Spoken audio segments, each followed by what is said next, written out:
Welcome back to another episode of Storytime. This is another one of those episodes where we only get one point of view. This time around, it's Wilder. We'll hear from Tamara again next week. I'll keep this intro short and let's get right into chapter 7.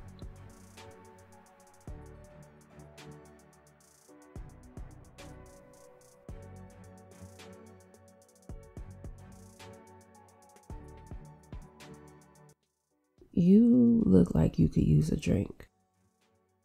Lana Turner looked up from staring into the depths of an empty wine glass to shoot me a glare, at least at first. Once she saw me, that scowl shifted to a grin and she pushed a handful of sandy hair behind her ear. Well, that's usually what people come to the bar for, honey, she drawled, playfully slapping a hand against my thigh and leaving it there. I played into her flirtatiousness, leaning in. You're right. I guess I should say you look like you could use another drink. May I? Do I look like the kind of woman that complains about a handsome man buying her a drink? No, she didn't. The thing was, though, with her sky-high heels and even higher hemline, professionally done hair and makeup, she also didn't look like a grieving widow. Because she wasn't. After just a day and a half of surveillance, that much was abundantly clear. Lana Turner was acting more like a newly minted lotto winner than the heartbroken wife. It wasn't surprising. Digging into their lives, it was clear that Lana and Tommy weren't exactly #relationship goals. Maybe they started that way, but Turner's inability to keep his dick to himself had slowly degraded their relationship to the point that any pleasantries between them were purely for public show. They despised each other. Lana had been the one to do something about it, though. Watching the footage from the gala hadn't revealed anything obvious in her interaction with Tommy, and May's interaction with him either. The police had released May after some questioning about the incident at her house. Now this thing with Tommy, they'd held her as long as they could without pinning any charges on her, but it was more than clear there was something going on. Somehow, we were going to get this shit figured out. You look like a lemon drop type of girl, I told Lana, flagging the bartender down to order one for her and a bourbon and cola for myself. What does that even mean? She asked, grinning as the bartender walked off to prepare the drinks. What does a lemon drop kind of girl look like? I shot her another smile. Sunny, I answered, pulling my bottom lip between my teeth for a second as I gave her a once-over. Not that hard to fake, actually, since Lana was actually an attractive woman. Just like May. Money had done Tommy Turner a lot of favors in terms of the caliber of woman he could pull. I've heard that before, Lana nodded, graciously accepting her drink as the bartender returned. Especially growing up. Hazel eyes, light skin, freckles, sandy hair. My parents called me their little golden child. I nodded too. Yeah, I could see that. But I have to admit, it's not just your looks that made me say that. You got a vibe about you, I told her. An aura. Like life has been good to you. Well, that's because it has. Oh, really now? Well, let's drink to that then, I said, once I had my own drink in hand. She tapped her glass to mine and then swallowed most of the pale liquid in one gulp, making my eyes go wide. Damn. She giggled, then finished off the rest before putting the empty glass back on the counter. That was delicious. Thank you. What did you say your name was? I hadn't yet, actually, but I'm Wilder. And you are? Erica, she lied, with a smile on her face, then turned to wave the bartender back in our direction. Can I have another one of these? Like double the size, though? You on some kind of mission? I asked, when she gave her attention back to me.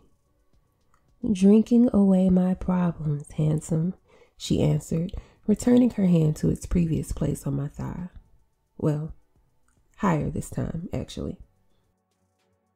Erica, I thought you said life was good. What problems? Well, my husband died.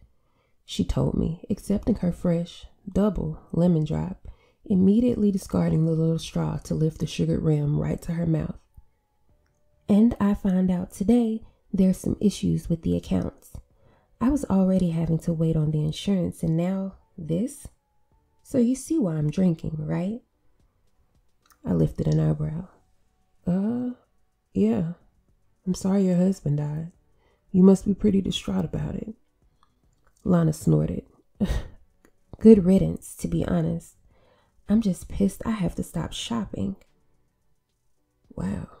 Just spilling it all to a damn stranger, huh? You must not have liked your old man that much. I mean, if you're more upset about the money than about him being gone. Lana held up a finger, draining the rest of her drink before she answered. Well, he was cheap, disgusting, mean, and he couldn't keep it up. What exactly was there to like, you know? Damn. There has to be something, right? Or you wouldn't have married him. There used to be something. He was never much to look at, but he was generous at least, and connected. Then he started screwing anything with a deep enough hole and got stingy. And stupid. You know he got his assistant pregnant? She covered her mouth, embarrassed, as a hiccup slipped out. Unsurprising, since the glass of wine she'd been finishing when I sat down was at least her third. Nah, you playing with me. She shook her head. Nope. He got that little slut pregnant and then stashed her off somewhere for years with that bastard child, taking care of her, you know? And I couldn't give him a child, so I never said anything.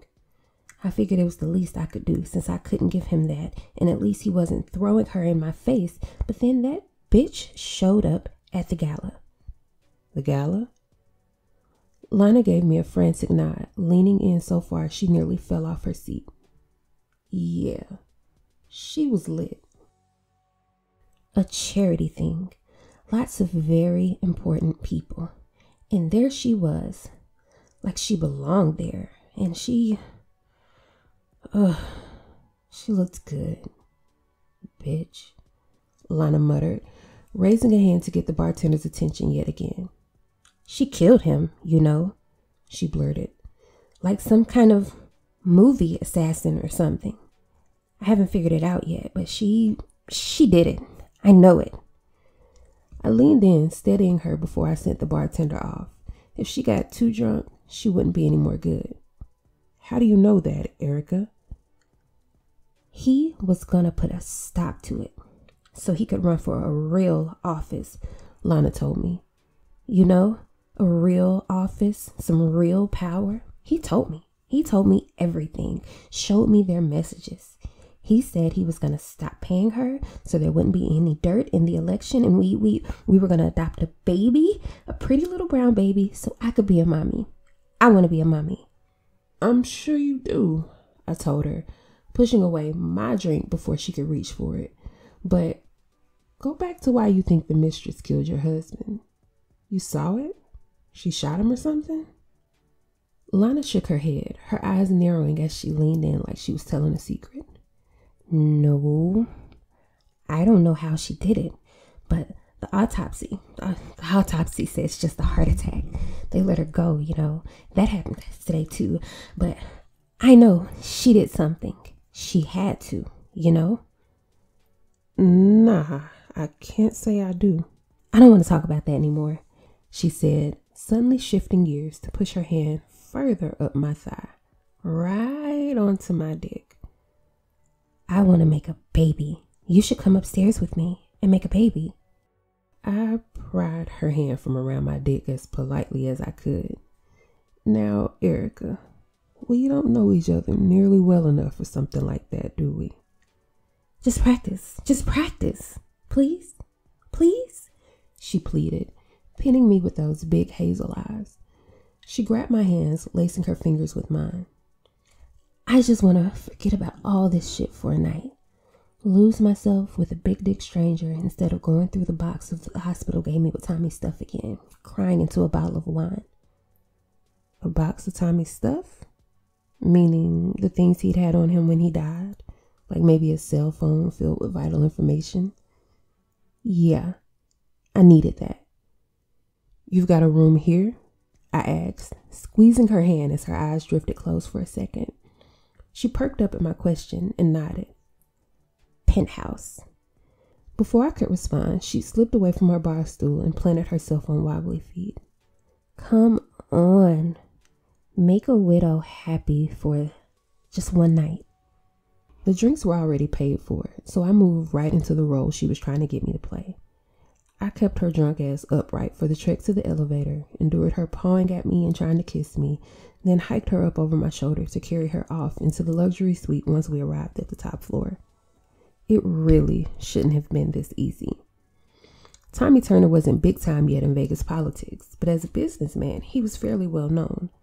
His car dealerships were lucrative enough that the Turners had big money, big enough that before his death, he kept security around his family. Lana had fired them all, though. I'm gonna slip into something more comfortable, Lana slurred, pulling away from me to go into the suite's master bedroom. While she was off doing that, I started looking around as subtly as I could, needing to locate that box of Tommy's things and get that phone out of it before I got my ass out of here, without any baby-making practice with Lana Turner. I knew you'd make a perfect honey trap, Tamara's voice sounded in my ear, completely amused by my predicament. Big dick stranger, huh? Yeah, you know, I murmured, just loud enough for her to hear it, knowing she was the only one on the comm channel with me. She was still downstairs, waiting in the hotel bar in case I needed backup. Alicia had insisted.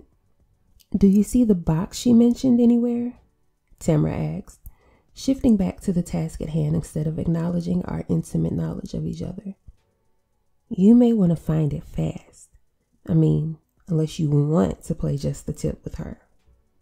Nah, my days of taking it that far are over, I answered. And it feels good to be in charge of my own genitals again. Yeah, I know the feeling, Tamara quipped. But are you morally opposed to slipping her that guaranteed sleep in your pocket? I shook my head. Yes, actually, maybe. Only if it's absolutely necessary, I whispered, stopping in the middle of the living room to give one last visual sweep. If the box really was in the hotel room, it wasn't anywhere in this main area. Well, it's gonna be necessary once she comes out in lingerie ready for you to scramble her eggs, which should be really soon based on how long she's been in that other room. I pulled my eyebrows together, thinking about it. You know what? Let me go see what's going on. Let me know if you need me to come up there. Will do. I stopped talking to Tamara as I got close to the bedroom door, pushing it open slowly to peek inside. Erica? I called, but got no answer, so I pushed the door fully open, to find her sprawled out across the bed, knocked out, with her dress only half removed. Thank God. I didn't waste any time. I started looking around in the room, moving as fast as possible to find that damn box. Wilder, you good? Yeah. Erica is knocked out, I whispered as I pulled the doors to the closet open. Bingo. And I just found the box, I think, I told her, shuffling through Tommy's suit, which reeked of stale cologne, his belt, his shoes, his underwear, his wallet, and finally, at the bottom of the box, his cell phone. Yep, got it. Okay, is it on? I pressed the little button on the side to find that it was on, the screen littered with notifications, including one that the battery was almost dead. Shit. I quickly pulled out my own cell, navigating to the app that would allow me to use the near-field technology to clone everything from Tommy's phone. What's happening? Tamara asked, only adding to my already tense state with that anxious-ass question. It's cloning now, I told her, peeking back to where Lana Turner shifted positions on the bed, then started snoring. What? Just take it with you so we can get the hell out of here. It's less conspicuous to clone it and leave it with her. Yeah, I know that, but it's more dangerous for you to stay. What if somebody shows up? Fuck, I whispered as the dying phone in my hand dropped a whole 3% in battery life, leaving just 2. And the cloning wasn't done. Can you be quiet and let me focus on this? As soon as that left my mouth, I thought maybe it wasn't the best thing to say. When Tamara didn't respond, I knew it wasn't. I couldn't think about that right now, though. Come on, I mentally urged, begging the phone battery to just get me through the last bit of data transfer. I cursed again as the battery dropped to just 1% while my transfer was only at 98. Please. Fuck. I bit my lip to keep from yelling a string of expletives as the phone shut off right in front of my eyes. But then my phone flashed a transfer complete message on the screen, allowing my shoulders to sink in relief. That was too close. Quickly, I replaced everything in the box, not bothering with fingerprints. If Lana Turner even remembered tonight, the chances of fingerprint dusting were slim, and nothing would come up anyway if somebody ran them through a system. I peeked over her one more time just to make sure she was good. She shifted and went back to snoring even louder, so yeah, she was fine. So I didn't linger. I got my ass out of the room, jogging to the elevator to jab the down button. It opened immediately, and there was Tamara with her arms crossed, looking good as hell and mad as hell at the same time. Aw, you were coming to check on me. She sucked her teeth as she moved back, giving me room to step onto the elevator with her. It wouldn't do to be all the way in the bar if you actually needed help, now would it? Probably not, I agreed, pressing the button for the lobby. This was simple though, in and out. And I got the phone clone, so we're golden. When Tamara didn't reply, I turned to look at her, raising an eyebrow.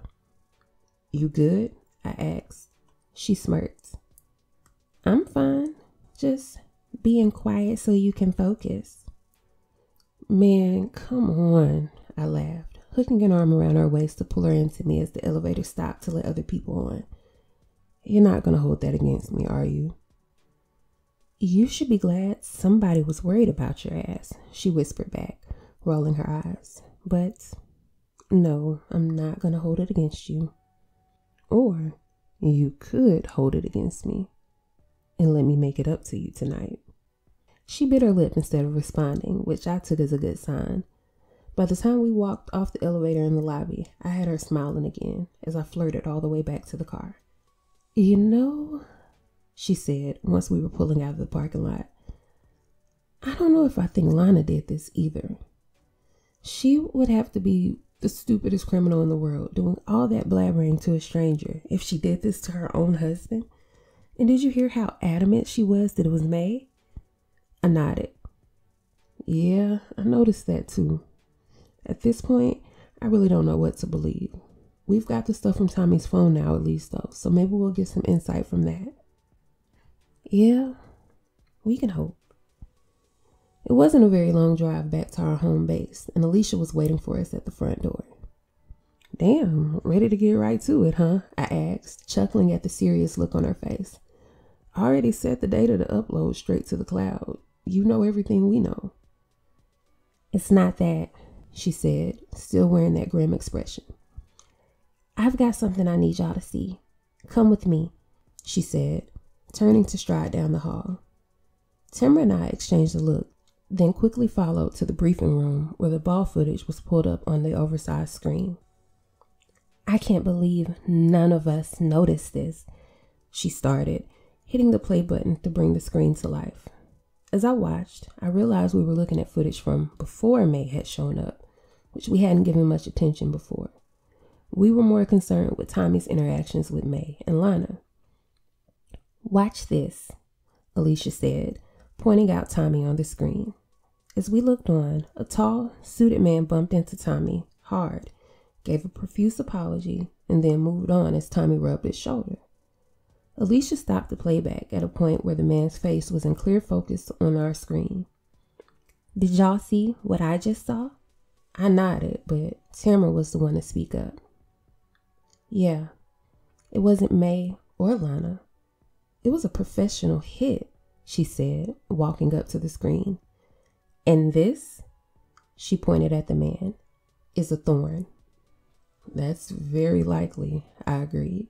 It was smooth. Some kind of toxin on a needle, a quick jab to administer, hard knot to mask it.